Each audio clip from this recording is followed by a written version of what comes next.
Okay, for our portrait of Isabella Brant by Peter Paul Rubens, first thing I want to do is just explore some of the colors that I am seeing in her face. The skin tones are just amazing here. So let's take our eyedropper tool and just look at what we have to work with here. So we're going to be looking at the colors on the face. I'm going to start with this light area, but then you see here on the face, then follow my cursor all the way over here to the color box. You see that little white circle in the color box? We're going to look here when I click on the face, and it's going to show us if it's a reddish color that's warm or a reddish color that's cool, and where at in between it falls color-wise. And then in this color box, if it's far to the right, it's more saturated. If it's more to the left of the color box, it's more grayed and less saturated. Now the other thing to pay attention to is at the top of the color box, or is it more towards the bottom in the center? That's going to correlate with our value scale over here, which you can see I'm circling now. That is pretty much the value levels if you're just looking straight across there. So anywhere on the box that's in the middle is like a value 5. Up here we're in the value scale of 1 towards white, and down here in the 9s towards the blacks. So let's look. We've got a beautiful light color. So you can see on the inside of the gray color circle there is a taupish light tone. I'd say it's about a value 2. If you look at the color box on the value scale, it's come down from the 1 value to the 2 value, and it's way over to the left of the color box, so it's very neutral, more grayed down. And also in the gray color circle on top of the face, you can see the below the bottom part of the circle is our pure white. So you're comparing the first color in that color circle to pure white. Now as we continue on, it's going to compare the colors to the previous color. So the next color we click on will be compared to this color on the forehead that is her lightest area. So let's just move over here a little bit. Now we're going to click there. So you can see it got a little bit darker as compared to that first area that we looked at. It's still close to the value 2, maybe hinting into that value 3, but it's staying far to the left of the color box, so it's still a very neutral color, not very much saturation. Let's keep coming over. So again, it got a little bit darker, not much though. I'd still say we're pretty close to the similar value, but it did get a little tad warmer and it got a tiny bit more saturated, but not a lot. It's still far to the left in that saturation level. Okay, I'm seeing a little pink here. Let's see. Yeah, look, it got redder. So the color indicator slid down more towards that bottom area of the red, the warm red, but it's still staying far to the left, but it did get a tiny bit darker. It's more of a value 3, but still quite neutral, but a little more on that pink scale. So we moved away from kind of the neutral taupey colors and into a more reddish pinky color. Now let's go a little bit further over here. It's getting further away from the light. Okay, so we've got value 3. We're still far to the left on the color box, so it's not very saturated. It is a reddish color, sort of a ruddy color. And let's come down onto the cheek. Look at that. So that cheek color is almost exactly the same. You can see inside that gray color wheel how the two colors are pretty similar. It did move a tad bit in the center of the box, so it's got a tiny bit more saturation to it, but the value is exactly the same. The color is exactly the same as well. All right, so I wanted to look here. So we started here and we moved across towards the left. Let's work our way here towards this temple on the right side. Let's compare it to that initial color. So here we are with our initial color. Now we've gotten a little bit more yellow, and that is something that you will tend to see on the forehead, is the forehead tends to lean into the yellow area. It's kind of the zone of the face that's known to be a little more in the yellow family. And as you come into the cheek, that zone is known to have more pink, more color in it. And then when you come down into the third zone, the chin, mouth area, the chin tends to have a bit more gray or purple or green in it. So you've got those three zones of the face. Forehead is yellow, cheeks are pink, chin is gray. But here we are in our yellowish zone. We're about a value 2, staying far to the left. That is similar. We haven't changed yet. Let's get to the top of this cheek. So the value's the same, but the color's starting to warm up as you're getting into that cheek, that pink zone in the cheek. You're seeing it turn into more pink. But look at the value. It's still staying in that 2-3 family. This is a very light area of the face, but we're molding the face with our color temperature. This really pink area of the cheek, look at that. It got way pinker. It became cool. It's a cool pink, and it's still staying in that 2-3 value area. So the value's not changing really, but the color temperature is. And that's key. That's how we're going to turn the form and give her shape a 3-dimensional face. We're not using a lot of dramatic lighting here. We're doing it more with the change in color temperature. And that's something really key to understand here in this Peter Paul Ruben's master copy. He's turning the form more with color temperature changes rather than with value changes. Peter Paul Ruben's master copy, we're seeing that temperature can also turn the form. Was used before the chiaroscuro and those dramatic lighting effects became more popular again, and a little bit warmer as we're moving towards the nose. It's getting a little ruddy. It's still a warm color. Value 3, so it did darken a tad, but we've just been fluctuating between values 2 and 3 pretty much this whole time.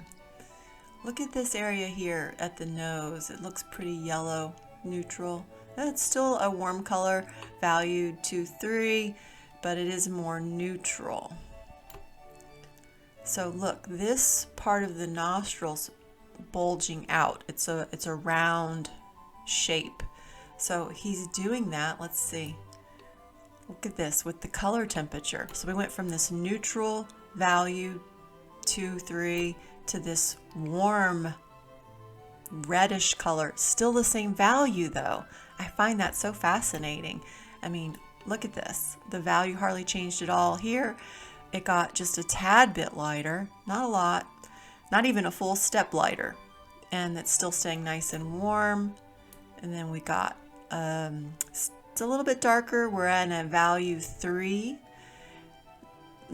Yeah, I'd say it's a solid 3. Could be borderline value 4, but it's very warm, so that's turning the form under towards this nostril, which is a cool reddish color.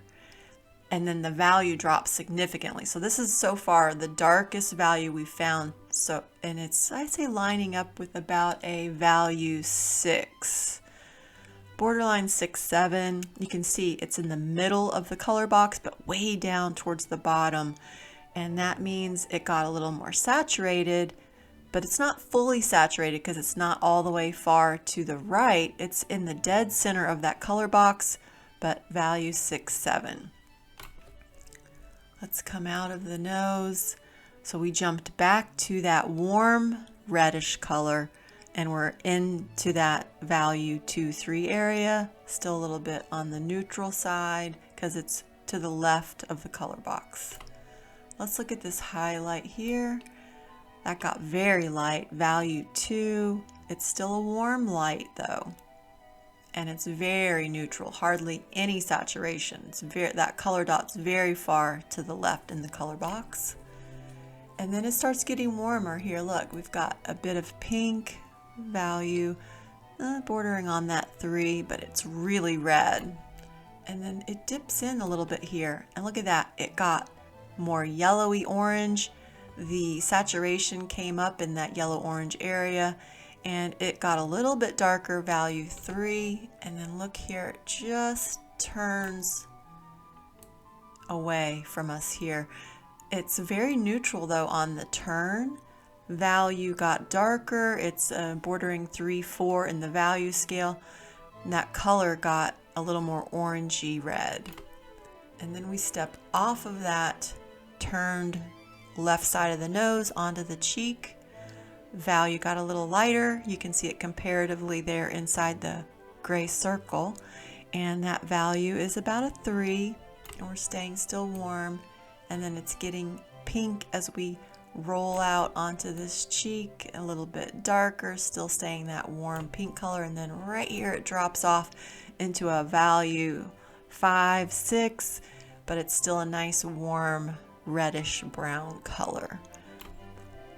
So there's a little bit of value change on the edges of forms, but predominantly he's changing your directions here with the color temperature.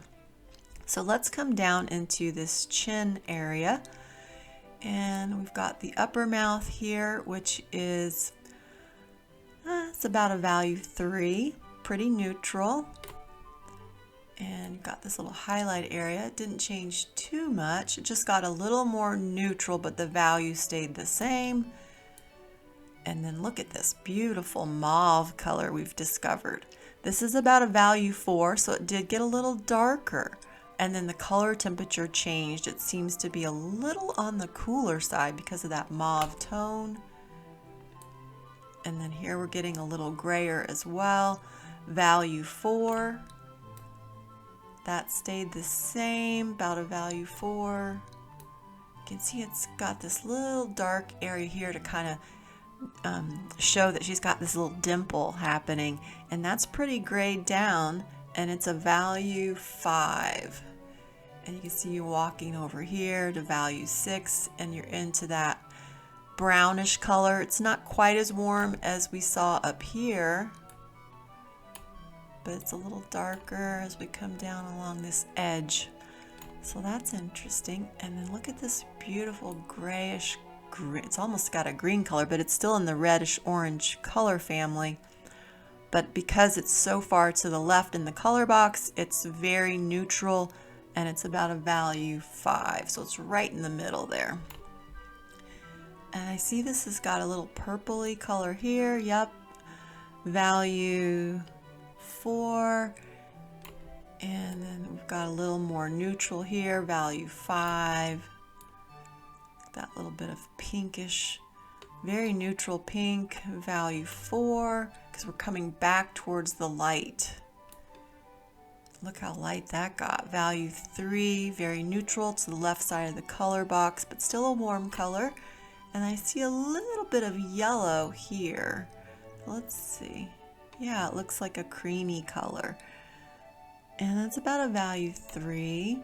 And then there's pink on the chin. Yeah, look at that, how pink it is. Saturation level came up a bit, but the value stayed the same. And they're still in that 2, 3 value world. Let's look at this little turning on the cheek. I'm sorry, on the chin.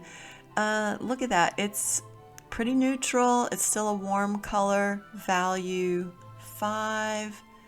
And that's turning this chin down and into the neck area.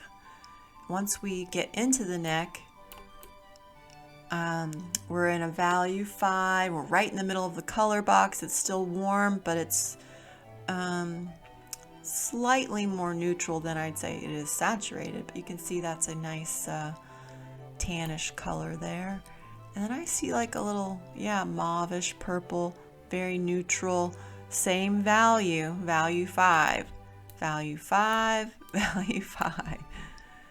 Oh gosh, I think that's so interesting. So look at the jawline here as it's turning. There's not a hard, harsh line. It's just done with this beautiful color temperature change. So we have a value 4, kind of mauve, and then we jump into a value 5. It got a little bit brown. So it's just the color temperature changing that's making that go with a slight change in value. But then as we move up again towards the light here, it's softer. It's a value so just on the border of the 5, so it got a tiny bit lighter, but not a whole lot, but it did get more neutral. And then I see this interesting little spot here. Look at that, it just got a tad more neutral. It didn't change in value, it just got less saturated. This area got a little cooler because of it becoming that mauve-ish color, but the value stayed the same. So we went into that mauve-ish tone that is making that form change for us. Now this looks a little redder to me. So yeah, we've got kind of that peachy color happening. And the value did get a little bit lighter. It's bordering on value 3, 4. And then you can see how it's turning lighter here to show that jaw kind of indents in here a little bit. And then this reddish little color got a tiny bit darker, but not a lot. And then you're back into the cheek. Let's just look at this ear. It's staying in the value 2, 3 area, just like that light. And then it got a little bit more color saturation in it with a tiny change of value, not a lot. It's still value 3, so we went from value 2 to value 3 down into value 4, 5, but it's still a nice warm color. And then I see it's really nice and red right there as you come out of the shadow. It's value 4. So you can see most of the face is staying in that value range 2 to 4. I find that the face is a lot like an opal. Look at all the beautiful colors dappled through and the creaminess. So you've got all that interesting color that you see happening here in the portrait of Isabella Brant. Let's just check her eyes. So this eye is more in the light. It's a little bit of a blue-gray. It's only a value 4, 3, 4. It's right on that line there, 3, 4. And look how gray, but sort of a purpley gray. Look at that. It's beautiful. So it doesn't change in value really. It just gets more purple as it moves towards the inner eye, and then it gets that pinky mauve-y color. There's a little highlight here. Let's see, it's still a value 3, and this is that similar value 3, 4, 3, 4, just really changing with the color temperature. Look at the top of that eyelid too. It's a beautiful ruddy skin color in the value world 3, and then you've got this area of the eye which is a little more neutral, a little bit lighter value 2, 3. It's right on the border. Her eyebrow area, very neutral color, bordering that value world right between 4 and 5. And then you've got this dark eyebrow. It's one of the darkest parts on the face. It's a value 6, 6, 7. So I'm seeing that really the whole face is done between the values of like 2 and 6. And this eye is a more neutral gray. It's a warmish color. You can see it's in that orangey family, but look how far over to the left that color dot is, and it's right in the middle. So value 5 in this eye area. It looks so much lighter, but look at that, value 5. So let's compare it to this one. It's quite a bit darker, but seems like the color family is similar. So there's our eye, and then it gets a little darker here as it rolls under, just a tad bit. And inside that upper eyelid is again more of a neutral value 4. And then it gets a little warmer as it goes into that shadow and turns away from us. So that was a quick look at the skin tones that we're going to be mixing up. And I've put down a burnt sienna ground on the canvas and let it dry. Burnt sienna dries really quick. And you can see bits of that reddish color popping through. So I wanted to make sure I had that as the ground. You can see it kind of coming through in her hair. This top of the ear and the hair meets. And right underneath her chin is like very thinly painted. So I want to be sure that I let some of the burnt sienna ground show through in these areas where it's kind of shadowy, but still not very dark, value 5, 6 probably. But you can just see how a little bit of that underneath ground is popping through. So let's go mix up some paint and then we'll get started.